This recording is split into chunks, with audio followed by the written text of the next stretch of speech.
Axis bank जो है ना जाने क्या करने पर तुली हुई है। एक्सिस बैंक ने अभी हाल ही में अपने सभी क्रेडिट कार्ड के ऊपर न्यू चेंजेस किए हैं, जिसके रिलेटेड मैंने आपको कंप्लीट वीडियो जो है पहले ही बनाकर दे दिया है।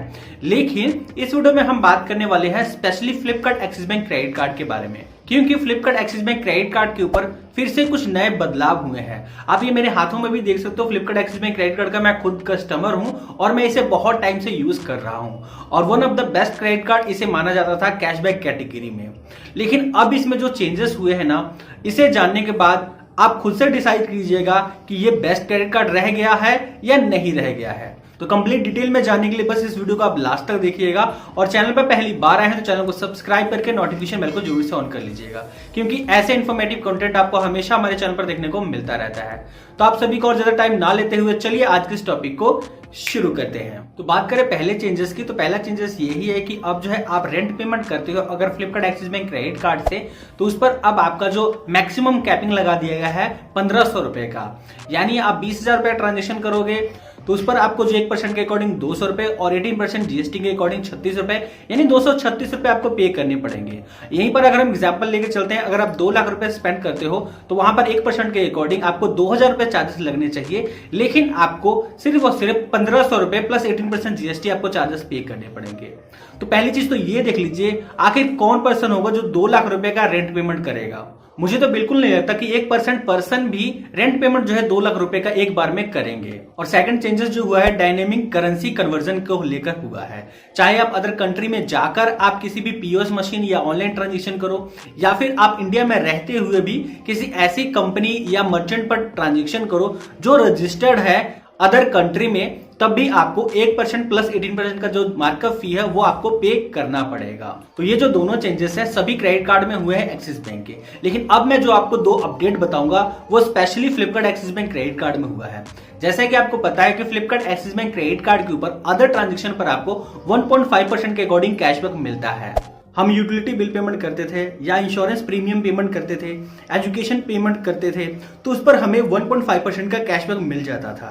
बट न्यू अपडेट के अकॉर्डिंग अगर आप यूटिलिटी बिल पेमेंट करोगे, इंश्योरेंस पेमेंट करोगे, एजुकेशन पेमेंट करोगे, तो उस पर अब आपको कोई भी कैशबैक नहीं मिलेगा। तो फ्लिपकार्ट मिंत्रा पर आप 5% का अनलिमिटेड कैशबैक दे रहे हैं, ये तो अच्छी बात है, कोई दिक्कत नहीं है। लेकिन जो अदर ट्रांजेक्शन के लिए भी तो इस क्रेडिट कार्ड का यूज होता ही है, जिसमें से इंश्योरेंस पेमेंट जो है एक काफी इंपॉर्टेंट ट्रांजेक्शन था जिससे बहुत सारे यूजर जो है फायदा ले पा रहे थे। लेकिन वो वाला फायदा भी इन्होंने खत्म कर दिया, तो फ्लिपकार्ट एक्सिस में क्रेडिट कार्ड जो है पहले की तरह फायदेमंद नहीं रह गया। इसके अलावा एक नेक्स्ट अपडेट ये भी है कि अब आप फ्लिपकार्ट एक्सिस में क्रेडिट कार्ड का यूज करके जितनी भी ट्रांजेक्शन करोगे तो उस पर आपको कितना कैशबैक मिल रहा है उसका इंस्टेंट ही आपको एसएमएस नहीं मिलेगा। जैसे कि पहले क्या होता था कि आप कहीं पर भी स्पेंड करते थे तो अगर आप एलिजिबल होते थे कैशबैक के लिए तो इंस्टेंट ही आपको बता दिया जाता था कि आपको इस ट्रांजेक्शन के लिए 5% का कैशबैक मिलेगा, या आपको इस ट्रांजेक्शन के लिए 4% का कैशबैक मिलेगा, या आपको इस ट्रांजेक्शन के लिए 1.5% के अकॉर्डिंग कैशबैक मिलेगा। इस एसएमएस से हमें फायदा ये हो जाता था कि मान लीजिए हम किसी भी ऐसे मर्चेंट के ऊपर ट्रांजेक्शन कर रहे हैं तो उस मर्चेंट पर हमें कैशबैक मिलेगा या नहीं मिलेगा ये हमें पहले से ही पता लग जाता था, जैसे ही हम एक ट्रांजेक्शन कंप्लीट कर लेते थे। तो जैसे कि हम बात करें, अगर हम credit card to bank transfer की ट्रिक लगाते हैं भारत एनएक्सटी पर, तो भारत एनएक्सटी पर आपको ट्रांजेक्शन करने पर 1.5% का कैशबैक मिल रहा था। तो जैसे ही हम यहाँ पर ट्रांजेक्शन करते थे तो इंस्टेंट ही हमें एसएमएस मिल जाता था, यानी हम ये मान लेते थे हमें इस ट्रांजेक्शन के लिए अब 1.5% का कैशबैक मिल जाएगा। लेकिन अब हम कोई भी ऐसा नया ट्रांजेक्शन करने जाएंगे किसी भी न्यू मर्चेंट के ऊपर तो हमें ये पता ही नहीं लगेगा कि वहां पर हमें ये कैशबैक मिलेगा या नहीं मिलेगा।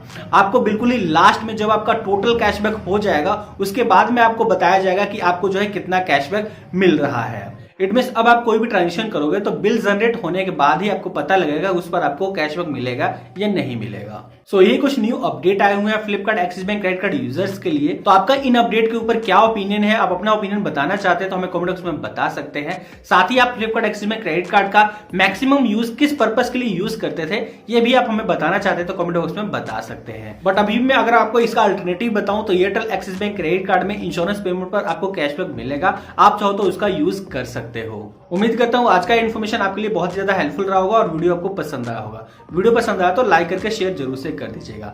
साथ ही आप एक्सिस बैंक के सारे क्रेडिट कार्ड के ऊपर क्या अपडेट आया है उसे आप जानना चाहते हैं तो आप हमारी ये वाली वीडियो को जरूर से चेकआउट कर लीजिएगा। वीडियो को यहां तक देखने के लिए आप सभी का दिल से थैंक्स। मैं मिलता हूं किसी न्यू टॉपिक के साथ, तब तक के लिए जय हिंद, वंदे मातरम।